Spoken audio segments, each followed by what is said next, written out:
ચાલો નમસ્કાર વિદ્યાર્થી મિત્રો, હું રોહિત સુંદરવા ફરી આ એક અગત્યના સેશન સાથે આપની સાથે આવી ગયો છું. આ સેશનમાં તો કે ગૌણ સેવા પસંદગી મંડળમાં હાલમાં એક કહેવાય ને કે સરપ્રાઈઝ આપી છે એમણે, અને અચાનક વર્ક આસિસ્ટન્ટની 336 જગ્યાઓ છે એની ભરતી બહાર પડી ગઈ છે. અલગ અલગ ડિપાર્ટમેન્ટ છે આમાં. તો કે તમે ડિપ્લોમા સિવિલમાં D2D હોય, પણ સિવિલ સાથે રિલેટેડ ડિગ્રી હોય તો તમે ફોર્મ ફિલિંગ કરી શકો. તો આ જે 336 જગ્યાઓ છે ફોર્મ ફિલિંગ ચાલુ થઈ ગયા છે. 16 તારીખથી 30 તારીખ સુધી ફોર્મ ફિલિંગ થશે, અને ગુજરાતના બધા મોટાભાગના ફોર્મ છે આપણે ખબર છે ઓજસમાં ભરાય છે. તો ઓજસમાં ફોર્મ ફિલિંગ હવે કોઈક જ એવું હશે કે એને પ્રોબ્લેમ થતો હશે, મોબાઈલમાં તમે ઘર બેઠા ફોર્મ ફિલિંગ કરી શકો. તો કઈ રીતના ફોર્મ ભરવું સ્ટેપ બાય સ્ટેપ આપણે અહીંયા જોઈએ. તો પહેલાં તો કે ભાઈ તમે ગૂગલમાં જોઈને ગૂગલમાં ઓજસ લખો ને તો ઓજસની વેબસાઇટ આવી જાય, અને ડાયરેક્ટ ojas.gujarat.government.in ખોલો તો પણ તમારું વેબસાઇટનું આ હોમ પેજ ખુલી જાય. હોમ પેજ જેવું પણ ઓપન થાય એટલે તમારે અહીંયા ઓનલાઈન એપ્લિકેશન છે એમાં જવાનું છે. ઓનલાઈન એપ્લિકેશનમાં જાઓ એટલે અહીંયા એપ્લાયનો ઓપ્શન આવે. આ એપ્લાય ઉપર ક્લિક કરો એટલે નીચે અહીંયા એડવર્ટાઇઝમેન્ટ બધી બતાવશે. એડવર્ટાઇઝમેન્ટમાં અહીંયા તમે સિલેક્ટ કરશો એટલે અહીંયા ઓનગોઈંગ જેટલા પણ ફોર્મ ફિલિંગ ચાલુ હશે ઓજસમાં એ બધા બતાવશે. જેમાં BMCના ચાલુ છે, GPRBમાં વાયરલેસ PSIને ચાલુ છે, GSSB અને JMC. આપણે GSSBમાં ભરતી છે એટલે ગુજરાત ગૌણ સેવા પસંદગી મંડળ તમારે સિલેક્ટ કરવાનું છે. એ તમે સિલેક્ટ કરશો એટલે અહીંયા તો કે ઓનગોઈંગ જે 5 ભરતી છે એમાં ફોર્મ ફિલિંગ ચાલુ છે, એમાં અહીંયા વર્ક આસિસ્ટન્ટ દેખાય છે. જો આ 2025-26ની 355 નંબરની એડવર્ટાઇઝમેન્ટ છે. છેલ્લી તારીખ 30/1/2026 છે, રાતના 12 વાગ્યા સુધી. અને આમાં ફીઝ જે 500 રૂપિયા છે, અને સાથે તો કે કોન્ટેક્ટ ઇન્ફો અહીંયા આપી છે. ફીઝ જે રિલેટેડ કેટેગરી છે એને જ પે કરવાની છે. અહીંયા એપ્લાય ઉપર તમે ક્લિક કરજો, ઠીક છે. અને ફીઝ રિલેટેડ કેટેગરીમાં કેટલી પે કરવાની છે એ અંદર તમે આગળ ઓપ્શન આવશે જ. એપ્લાય ઉપર ક્લિક કરો, ડિટેલમાં જશો એટલે તમને તો કે આખી જે ફૂલ નોટિફિકેશન છે એ તમને મળી જશે. આપણે એપ્લાય ઉપર ક્લિક કરશું. એપ્લાય ઉપર ક્લિક કરશો એટલે અહીંયા ફરી એક પેજ આવશે. ચેક કરી લો વર્ક આસિસ્ટન્ટ જ છે, બરાબર છે. ચાલો ચેક કરી લીધું. 18 થી 33 વર્ષ ઉંમર, છૂટછાટ જે કેટેગરી 26,000 ફિક્સ પે, બધું જોઈ લીધું. એડવર્ટાઇઝમેન્ટ જોઈ લીધું. હવે તો કે હવે એપ્લાય ઉપર તમે ક્લિક કરો. એપ્લાય ઉપર જેવું ક્લિક કરશો તમે એટલે અહીંયા તો કે અહીંયા આ પેલું પેજ આવશે જેમાં એન્ટર રજિસ્ટ્રેશન નંબર ને બર્થ ડેટ. સાહેબ રજિસ્ટ્રેશન નંબર તો નથી, તો બધાને ખબર જ છે કે ભાઈ ઓજસમાં તમે વારંવાર ફોર્મ ફિલિંગ કરતા હોય તો તમારે દર વખતે ડિટેલ ભરવી પડે. એના માટે એક આ લોકોએ આ રજિસ્ટ્રેશન નામનું જો અહીંયા ફર્સ્ટ ઓપ્શન છે, સેકન્ડ, તો તમે રજિસ્ટ્રેશન જઈને OTR કરાવી શકો. એટલે કે OTR મળે તમને, રજિસ્ટ્રેશન એકવાર કરી દેવાનું, પછી તમે OTR ને ડેટ ઓફ બર્થ નાખો ને એટલે તમારી બધી ડિટેલ પ્રી ફિલ એટલે કે ભરેલી જ બધી આવે. તો તમારે વારંવાર ભરવી ના પડે. જો OTR હોય તો અહીંયા નાખી દેવાનો ડેટ ઓફ બર્થ, અને ના હોય કે સાહેબ હું તો નવો પહેલી વાર ફોર્મ ભરું તો કંઈ વાંધો નહીં, OTR કરવું હોય તો ઠીક છે, બાકી અત્યારે તો કે સ્કીપ કરી દો. સ્કીપ કરીને ફોર્મ ફિલિંગ આપણે કરી દેવાનું. ફોર્મ ફિલિંગ કરીએ એટલે આ પહેલું પેજ આખું એક સિંગલ પેજ ખુલશે, જેમાં અહીંયા વર્ક આસિસ્ટન્ટ, એડવર્ટાઇઝમેન્ટ નંબર, અહીંયા તમારું આવશે પર્સનલ ડિટેલ. પર્સનલ ડિટેલમાં તો કે તમારું ટાઇટલ જે મિસ્ટર મિસિસ મિસ જે પણ છે, તમારી અટક અહીંયા નાખો, તમારું ફર્સ્ટ નેમ, તમારા પિતાનું નામ, અને અહીંયા તમારા હસબન્ડ હોય તો હસબન્ડનું નામ, અહીંયા તમારા મમ્મીનું નામ એ નાખી દો. નીચે અહીંયા મેલ ફિમેલ જે છે ડબલ વાર ચેક કરી લો તમે જે પણ છે. અહીંયા ડેટ ઓફ બર્થ તમારે પેલા જે ડે છે પછી મહિનો અને પછી તમારો જે જન્મ તારીખ એટલે કે જન્મ વર્ષ એ નાખો. મેરિટલ સ્ટેટસમાં મેરિડ, અનમેરિડ, સેપરેટેડ જે પણ હોય, કેટેગરી જે પણ લાગુ પડતી હોય, જનરલ, ST, SC, EWS જે પણ લાગતી હોય એ તમે સિલેક્ટ કરી લો. આગળ એની નીચે તો કે એની નીચે કોમ્યુનિકેશન ડિટેલ આવશે. કોમ્યુનિકેશન ડિટેલમાં તમારું પ્રેઝન્ટ એડ્રેસ અને તમારું પરમેનન્ટ એડ્રેસ આવશે. જો તમે તમારું પ્રેઝન્ટ અને પરમેનન્ટ બે અલગ હોય તો ઠીક છે, તો બંને અલગ જગ્યાએ નાખવાનું, બાકી તમે સેમ બંને એક જગ્યાએ તમારે એડ્રેસ રાખવાનું. અહીંયા તમારું પ્રેઝન્ટ માની લો કે તમે કોઈ ગામડે રહો તો એટ પોસ્ટ જે પણ હોય તમારું ગામ, તાલુકો અને જે ડિસ્ટ્રિક્ટ હોય તે, એટલે કે આખું એડ્રેસ નાખી દો. ગુજરાત અહીંયા સિલેક્ટ કરી લો, સ્ટેટ એ તો હશે જ ઓલરેડી. ડિસ્ટ્રિક્ટ તમારો જે પણ જિલ્લો હોય એ અહીંયા સિલેક્ટ કરી લો. અહીંયા તાલુકા એના આવી હશે, તાલુકો ચેક કરી લો. અને અહીંયા તમે તમારો જે પિનકોડ છે નાખી દો. મોબાઈલ નંબર તો કે એની નીચે આ એડ્રેસ બંને નખાઈ ગયા.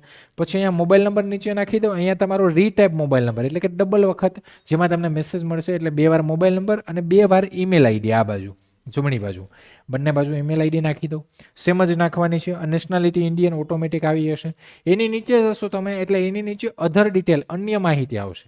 અન્ય માહિતીમાં શું આવશે તો કે અન્ય માહિતીમાં તમે જો કોઈ રમત ગમતમાં તમે નેશનલ લેવલે કે ભાગ લીધો હોય તો એ જે રમતમાં તમે ગયા હોય ને સર્ટિફિકેટ હોય તો યસ કરવાનું, બાકી તમારે નો કરવાનું. અહીંયા એથ્લેટિક જે પણ સ્પોર્ટ્સ છે, સ્પોર્ટ્સ લેવલ છે, અને અહીંયા રમતના ભાગ લીધાનો વર્ષ અને કોણે સર્ટિફિકેટ આપ્યું હોય તે. સાથે પર્સન વિથ ડિસેબિલિટી, જો તમે PWD કેન્ડિડેટ હોય, સર્ટિફિકેટ હોય તો યસ કરવાનું, બાકી no. Disability certificate date, certificate number અને જે અધિકારી આપ્યું હોય તે. બેઝિક નોલેજ ઓફ કોમ્પ્યુટરમાં યસ કરી દેવાનું. ઠીક છે. અને આગળ નીચે તો કે એના પછી આવશે તમારું તો કે જે વિધવા મહિલા ઉમેદવાર છે એમને યસ કરવાનું અથવા નો કરવાનું. અને સર્ટિફિકેટ નંબર છે, સર્ટિફિકેટ ડેટ અને કોણે આપ્યું છે સર્ટિફિકેટ એ. એની નીચે તો કે એક્સ સર્વિસમેન હોય આર્મી, નેવી, એરફોર્સ તો યસ કરો, નો કરો. જો યસ કરો તો રિટાયર્ડ છે, ડ્યુ ડેટ છે, એની ડેટ કઈ છે, આઈડેન્ટિટી કાર્ડ નંબર કયો છે, ક્યારે ઇસ્યુ થયું ને કોણે ઇસ્યુ કર્યું એ ડિટેલ નાખો. એની નીચે તો કે currently working as state government employee, એટલે કે તમે ગુજરાત ગવર્મેન્ટમાં સ્ટેટ ગવર્મેન્ટ એમ્પ્લોય હોય ને તો જ યસ કરવાનું. જો યસ કરો તો અહીંયા જોઈનિંગ ડેટ, સાથે સાથે નેમ ઓફ ડિપાર્ટમેન્ટ, કયા ડિપાર્ટમેન્ટમાં તમે કયા ખાતામાં છે, ખાતાનું નામ. આ વસ્તુ એટલી કરી. આના પછી તો કે એની નીચે આવશે લેંગ્વેજ ડિટેલ, ભાષાની માહિતી. ભાષાની માહિતીમાં અહીંયા ત્રણેય ભાષા ઓટો ફિલ આવશે. તમારે ઓનલી અહીંયા રીડ ઉપર ક્લિક કરો, રાઇટ ઉપર ત્રણેયમાં ક્લિક કરો અને અહીંયા સ્પીક ઉપર ત્રણેયમાં ક્લિક કરો.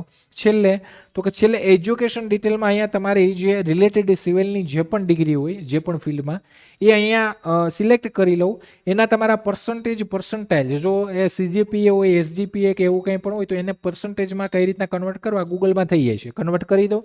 અહીંયા તમારો જે ક્લાસ લાગુ પડે, first class, distinction, second class, pass class જે પણ હોય, તમારે ઇન્સ્ટિટ્યૂટ નેમ, એક્ઝામ બોડી, જે પણ ટેકનિકલ બોર્ડ કે યુનિવર્સિટી કે જે લાગતું હોય તે. અહીંયા સ્ટેટ, જે રાજ્યમાં તમે કર્યું હોય તે. અહીંયા પાસિંગ વર્ષ, જે વર્ષમાં તમે કમ્પ્લીટ કર્યું તે.